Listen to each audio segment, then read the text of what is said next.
முருகப்பெருமானுக்கு 48 நாட்கள் தைப்பூச விரதம் இருக்க முடியாதவர்கள் ஜனவரி 21ஆம் தேதி துவங்கி 21 நாட்கள் விரதம் இருக்கலாம். பிப்ரவரி 11 வரை இந்த 21 நாட்கள் தைப்பூச விரதத்தை இருக்கலாம். மாலை அணிந்தோ அல்லது மாலை அணியாமல் இந்த விரதத்தை இருக்கலாம். ஜனவரி 21ஆம் தேதி செவ்வாய்க்கிழமை அதிகாலையில் எழுந்து குளித்துவிட்டு அருகிலிருக்கும் முருகன் கோவிலுக்கு சென்று விளக்கேற்றி வைத்து விரதத்தை துவக்க வேண்டும். கோவிலுக்கு செல்ல முடியாதவர்கள் வீட்டிலேயே முருகப்பெருமானின் படத்திற்கு முன்பு விளக்கேற்றி வைத்து விரதத்தை துவக்கலாம். தினமும் காலையிலும் மாலையிலும் கந்தசஷ்டி கவசம் பாடி விரதம் இருக்க வேண்டும்.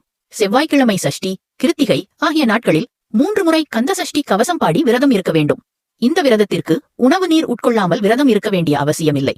21 நாட்கள் தைப்பூச விரதம் இருக்க முடியாதவர்கள் தைப்பூசம் தினமான பிப்ரவரி 11 வீட்டில் விளக்கேற்றி வைத்து உணவு நீர் உட்கொள்ளாமல் விரதம் இருக்க வேண்டும். மாலையில் விளக்கேற்றி முருகப்பெருமானுக்கு ஏதாவது நைவேத்தியம் படைத்து வழிபட்டு அந்த பிரசாதத்தை சாப்பிட்டு விரதத்தை நிறைவு செய்து பூசமன்று அபிஷேகத்திற்கு பால் வாங்கி கொடுக்கிறது மிகவும் விசேஷமானதாகவும்